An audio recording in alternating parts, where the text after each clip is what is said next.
Sir? Since the film is such an indelible work of its own, it was certainly important that you include coverage of that in your piece. And I noticed also that you used Elmer Bernstein's film score. Isn't that incredible? Yeah. Piece. Was it difficult or expensive to get the clearances to use that material? Well, in many cases, this is what's called transformative fair use. I mean, I can't tell you the exact legal jargon, but it's a fair use claim because most of the movie's clips are used to illustrate analysis and commentary from other people about the Elmer Bernstein score is a separate important matter, which I'm replacing now, which is one of the reasons it's a work in progress. So. You're going to have to jettison that? I'm going to have to get rid of a lot of Elmer. Yeah. In the back. Did you try contacting the Jim character, Philip Alford? I knew where Philip was, and I talked to Marion and Bodie, and I felt pretty covered, and I didn't because I was really focusing on the book more than I was on the movie, so I felt, and I'd seen his story told. I mean, I'd seen Mary's too, but I just there was a certain point where I had to pull up the gangplanks, and so I didn't pursue him any further. I think he did a wonderful job, though. Yeah. Besides the music, is there any other things you're changing? I recut the ending, and it ends with Lee Smith going, "Okay," and then it goes to black. And I moved some of that stuff up, and I took some trims in Miss Alice because she's a little bit difficult to listen to. But I don't, it's been suggested that I dub Miss Alice, which I just refuse to do, and I refuse to subtitle her. So I trimmed her a bit to make it a little less rough sledding.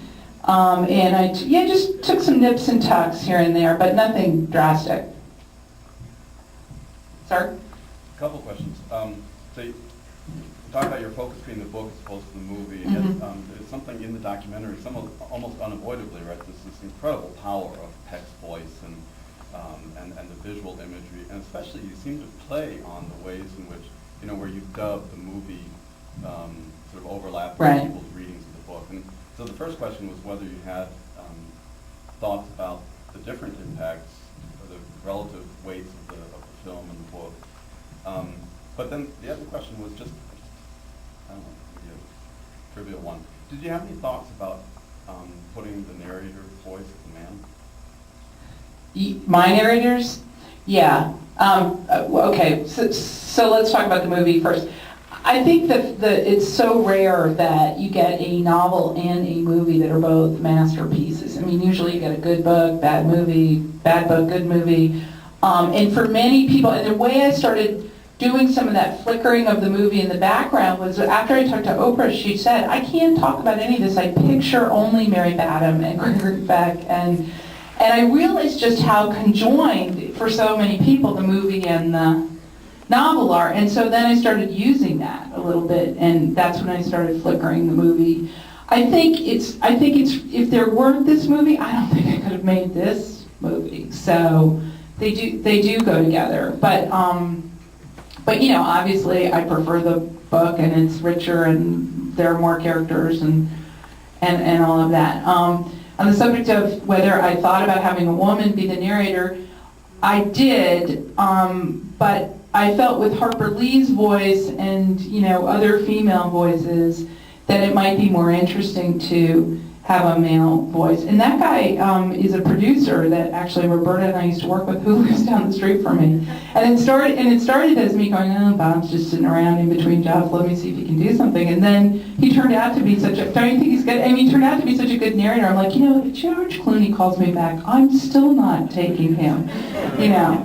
So in the back. I know that you said that you wanted to separate the movie from the book, but I wonder about Boo Radley, the title, and it being Robert Duvall's first role. Was he contacted? Yes, many times. Didn't want to talk to me. He sort of said he did a thing that's, if any of you have seen the 50th, there's some legacy edition of To Kill a Mockingbird DVD.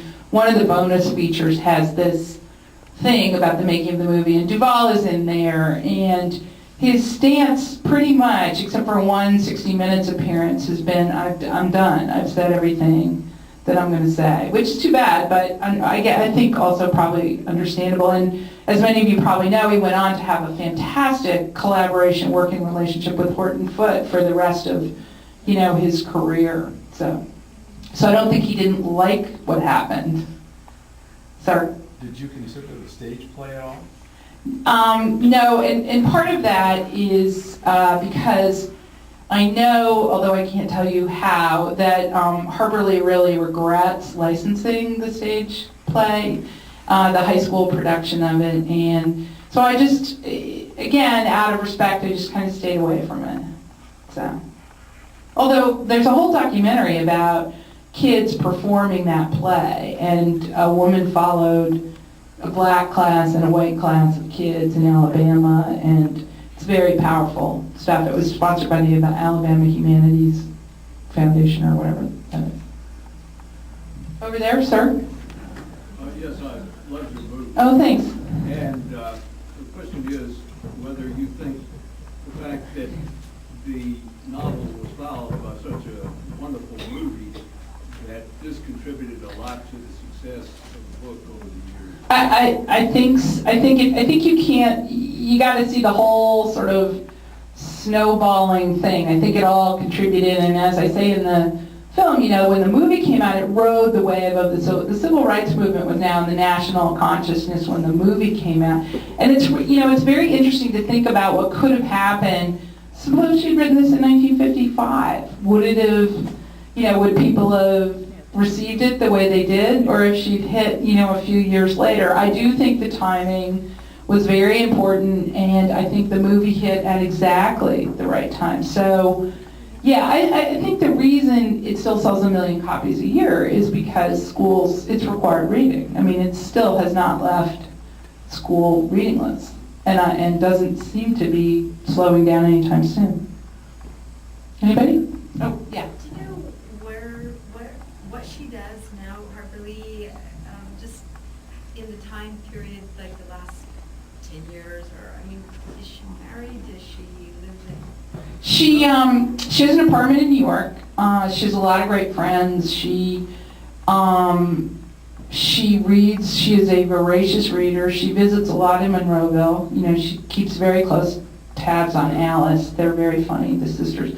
Both sisters never married, Alice and Nell. They have another sister, Wheezy, who did marry and have a couple of kids. And then they have the brother. And I think that, Miss Alice is an amazing story all her own. I mean, she was the first woman in Alabama to be admitted into the bar. And, she told me a story about, she went to college in the Depression. She had to stop because they had no money, so she ended up working at the Social Security Bureau in Birmingham. When she got enough money, she went back to college. She got admitted to the bar, and her father said, "Would you like to come back to Monroeville and practice?" And she said, "Do you think they'll accept a woman?" And she said her father said, "Well, you'll never know until you give it a try, now will you?" Which I think sounds extremely Atticus. But,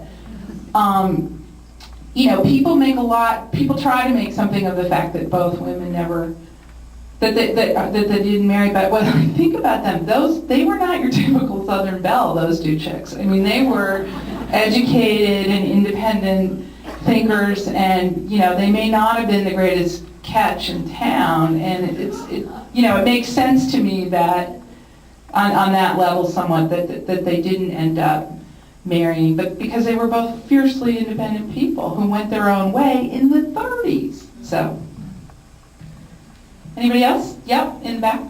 I forgot who it is that you quoted or who said this, but there's an interesting difference between the issue of race and the issue of justice. Uh-huh. And I had never thought about it before in this context, but it's such an important point, and possibly for right now. So, again, it illustrates the power of reading, as you said, Yeah. and of viewing things like this. I thought the 8th grade boy said it's all about judgment, no matter who you're judging. The kids were great. Weren't they great? Oh, they Yeah. were wonderful. Yeah. Anyway, last one? Is Yeah? there any talk of her publishing her essays and works that she's been doing since? There are 4 essays you can pretty much get on the internet if you look her up. And one is the McCall's essay about getting the Christmas present. One is about Alabama history.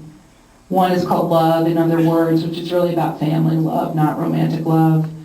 And one's about storytelling for high school kids. So those are all available. I mean, you can Google her and get those.